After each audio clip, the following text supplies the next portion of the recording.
अथ सप्तश्लोकी दुर्गा। शिव उवाच देवि त्वं भक्तसुलभे सर्वकार्यविधायिनी कलौ हि कार्यसिद्ध्यर्थमुपायं ब्रूहि यत्नतः। देव्युवाच शृणु देव प्रवक्ष्यामि कलौ सर्वेष्टसाधनम् मया तवैव स्नेहेन बिम्बात् स्तुतिः प्रकाश्यते। ॐ अस्य श्री दुर्गा सप्तश्लोकी स्तोत्रमन्त्रस्य नारायण ऋषिः अनुष्टुप् छन्दः। श्री महाकाली महालक्ष्मी महासरस्वत्यो देवताः श्री दुर्गा प्रीत्यर्थम् सप्तश्लोकी दुर्गा पाठे विनियोगः।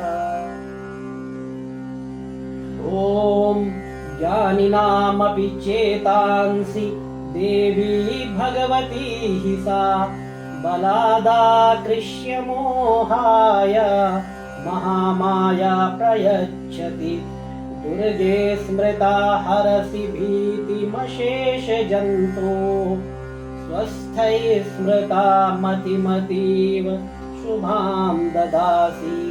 दारिद्र्यदुःखभयहारिणि का त्वदन्या सर्वोपकारकरणाय सदार्द्रचित्ता। सर्वमङ्गलमाङ्गल्ये शिवे सर्वार्थसाधिके शरण्ये त्र्यम्बके गौरि नारायणि नमोऽस्तुते। शरणागत दीनार्थ परित्राणपरायणे सर्वस्यार्तिहरे देवि नारायणि नमोऽस्तुते। सर्वस्वरूपे सर्वेशे सर्वशक्तिसमन्विते महेभ्यस्त्राहि नो देवि दुर्गे देवि नमोऽस्तुते। रोगानशेषानपहंसि तुष्टा रुष्टा तु कामान् सकलानभीष्टान्। त्वामाश्रितानां न विपन्नराणां त्वामाश्रितायाश्रयतां प्रयान्ति। सर्वाबाधाप्रशमनं त्रैलोक्यस्याखिलेश्वरि एवमेव त्वया कार्यमस्मद्वैरिविनाशनम्।